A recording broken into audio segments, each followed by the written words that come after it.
Yes, we are back here on WLTH 1370 AM. This is Free Speech Friday. I am Scott Cannon flying solo here. I don't know what the rev is, but hey, it is what it is. We keep it moving, folks. We keep it moving. Now, another story that has become very important over the last few weeks is the death of this young black woman from Charlotte, North Carolina. Her name is Shanquella Robinson. Yes, she was 25 years old. And on October 28th, she arrived in San Jose del Cabo, a resort city on the southern tip of Mexico, with 6 of her friends. Now, on the next day, she was found dead in the rental property where they were staying. Now, her friends, her so-called friends, if you can see me on Facebook, I'm holding up quotation marks. Her friends told her mother that she died of alcohol poisoning. Her death certificate recorded, actually, that she died of a spinal cord and neck injury.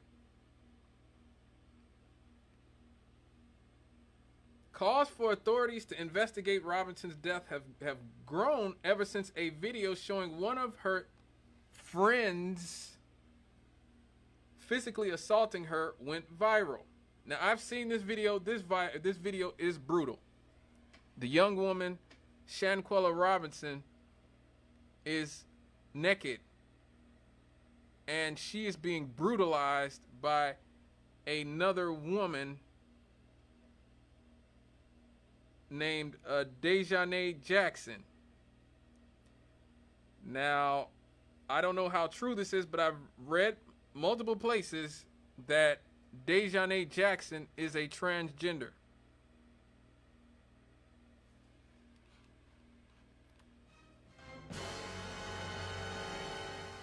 Like I said, I don't know how true that is, but if you've seen the video, the person who was beating and throwing Miss Robinson around definitely had some man strength in them.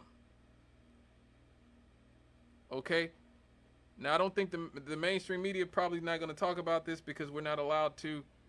We're all pretending that there's no difference between a woman and a transgender woman and an actual woman. Now we have to pretend that our mothers and our sisters and our grandmothers can be easily replicated with surgery and hormones.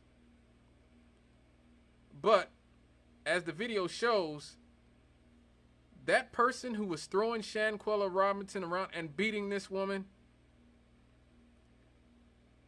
was definitely somebody who was not fighting in his own weight class. Okay, I'll just say that. Now, the Mexican authorities have issued an arrest warrant for and are seeking to extradite Miss Dejanay Jackson, which is a good thing, I guess. But this entire case is so bizarre because I'm really rooting for Miss Robinson's family to get the type of justice that they deserve. Like, I saw this interview with her mother where she told CNN that she talked to her daughter on the morning that she died.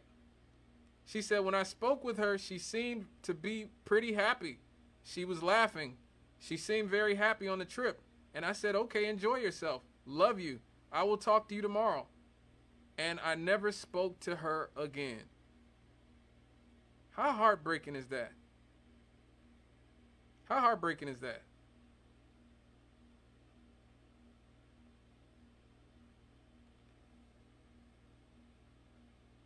Really,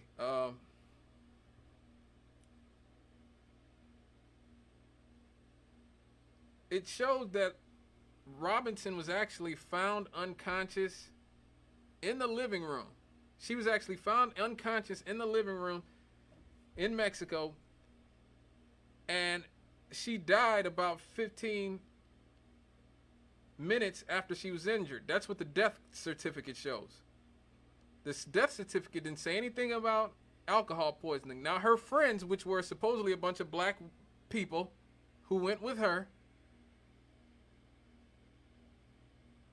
they told that child's mother that she had died of alcohol poisoning. That is disgusting. That is despicable. According to the Charlotte Observer, a police report showed that a doctor saw Robinson after someone called for medical help at the vacation home. The next day, the doctor found Robinson with stable vital signs but said she was dehydrated and unable to communicate. The doctor was told that she had drunk a lot of alcohol. Oh, I bet. According to the police report, while the doctor wanted to take her to the hospital, her friends, again, her supposed friends, insisted that she be treated at the vacation home. The doctor tried to give her an intravenous line before she began to have a seizure. At this point, one of her friends called for an ambulance. When the doctor, around 5 p.m., detected no pulse, the doctor and one of Robinson's friends began giving her CPR. The paramedics administered more rounds of CPR and adrenaline and discharges from a defibrillator. She was pronounced dead about an hour later. And so, again, because of this, one of her friends has been, there's been an arrest warrant issued for her arrest. Daniel de la Rosa, the Attorney General for Baja California Sur, told reporters that her death resulted from direct aggression and that an arrest warrant for the crime of femicide, the killing of a woman because of her gender, has been issued. He believes that one of her friends was responsible for her death.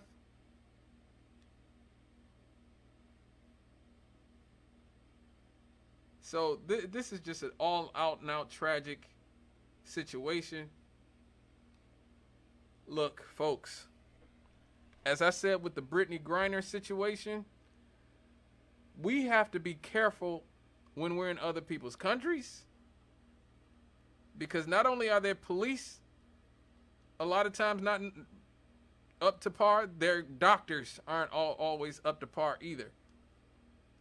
I'm trying to figure out a scenario in which I could tell a doctor I don't want somebody treated at a hospital.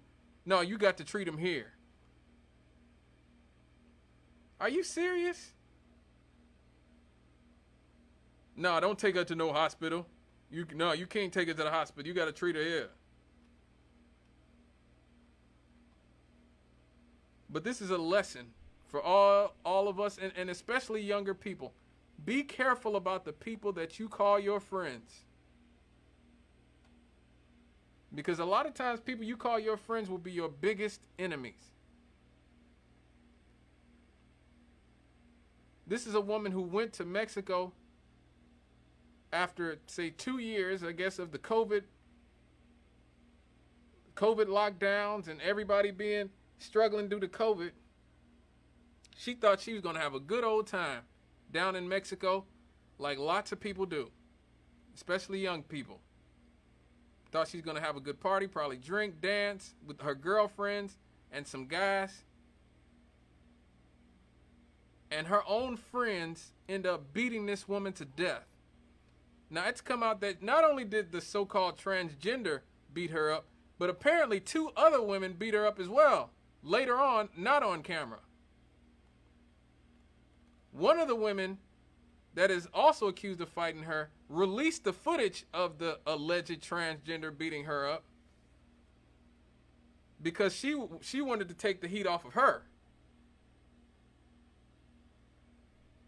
So again, this child was being terrorized in a foreign country by supposedly her own friends. And for what? Like, that's the thing that we don't know. What could she have done that would... I mean, if she stole some money, she could have gave it back. I mean, I don't know. I mean, Usually when I see like the type of vitriol that they have, somebody beaten with that type of vitriol, I hate to say it, but a lot of times it's because some man is involved.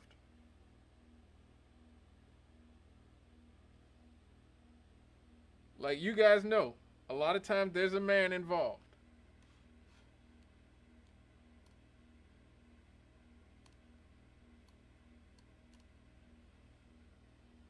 And a lot of times girls, when they are jealous of somebody, and this young woman was a very attractive young woman. You can see the pictures of her all over, social media. Shanquella was a beautiful young woman. A lot of times when girls are jealous, you know, they are way more vicious than us us men are a lot of times. Because the dude is just like, hey brother, let's me and you do it. Let's get it. You know, I don't like you, you don't like me, let's get it. Or a lot of times we'll just not mess with each other. Like, hey, I don't mess with that dude, forget him. I don't mess with him. That's how we do it. Either we'll just be like, hey, forget that dude, I don't mess with him. You stay on your side, I stay on mine. Or we'll just have a man to man and get it over with. No, a lot of women are very vicious when y'all do battle. Okay, y'all hold a grudge, y'all let things fester. And, you know, a lot of times, you know, you guys can be a lot more vicious. And this seemed, like I said, was something that wasn't even this wasn't even a singular-ish incident. This was all of these supposed girls ganging up on this young woman and beating her to death. For what? For what? And let me just say this too. For those, you guys can easily find the video of Shanquella being beaten. It's all over Twitter. That's where I've seen it, encountered it multiple times. But if you watch the video, you can hear a man, a legit man in this case, straight up man, telling Shanquella, can't you at least fight back?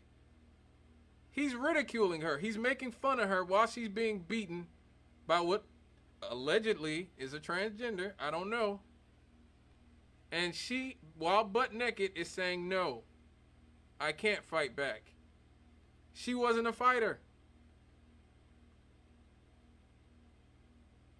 And again, in this video, she showed no resistance to the person who was beating her, brutalizing her, throwing her around. You can see her back and neck going against the bedpost.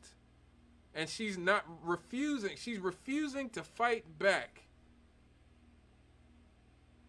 And this man, I call him a man because I gotta call him I don't have no other description. I don't want to call him a dog because I actually like dogs. And I don't think that a dog, this individual should be besmirching the name of dogs. This human male, instead of putting the phone down that he's using to record this assault, wants her to fight back so he can be recording these butt naked or scantily clad women having a cat fight.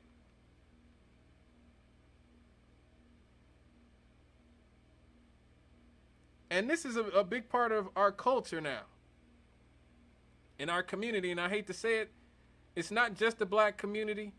I'm not going to pretend that it is, but social media, the desire to record everything, to put everybody's business out there.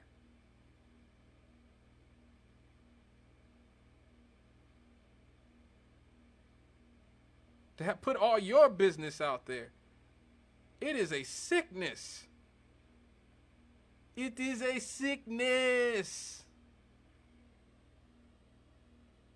It is. People used to be afraid to have their business put out in the street. Now everybody puts their own business out in the street. And so now everybody, every fight that takes place, nobody's trying to break up the fights anymore. We encourage the fight and film it. Tell me how that makes any sense.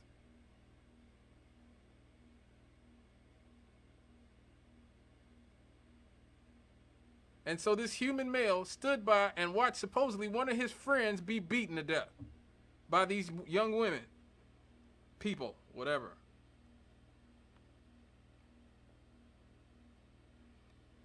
But I do have to give credit where credit is due. Black Twitter, and this is who Miss Shanquella Robinson's mother thinks as well. Black Twitter represented in this situation and made sure that the authorities did not forget Shanquella's name, because they were certainly going to do it. The story started to die out until Black Twitter demanded that somebody was arrested in the case of Shanquella Robinson's death.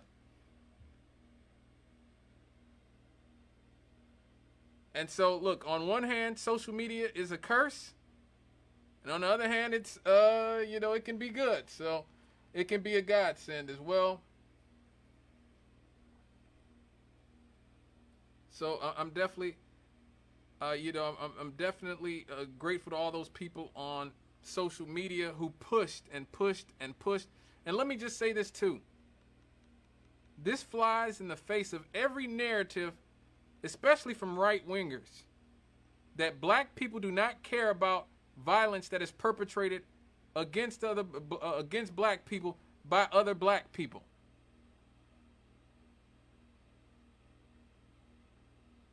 That has never been true. That's never been true. I can attest to it as somebody who's a part of an organization, the United Urban Network, who's helped put together Stop the Violence rallies in this community and Stop the Violence events here, and has seen the work that people who do a lot more work than I've done have done to try to stop what is mostly black on black crime in this community and in Chicago.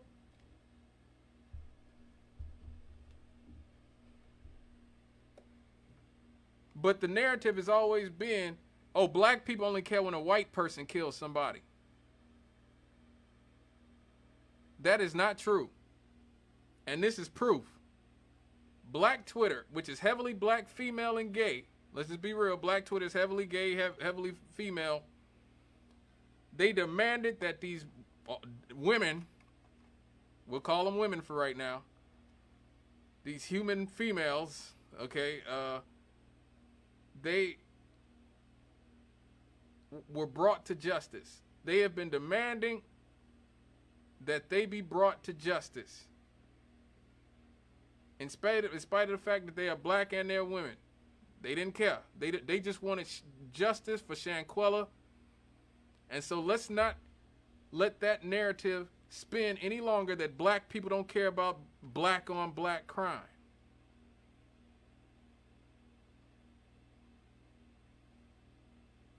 Nobody cares more about black on black crime than black people.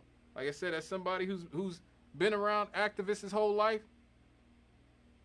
nobody cares more.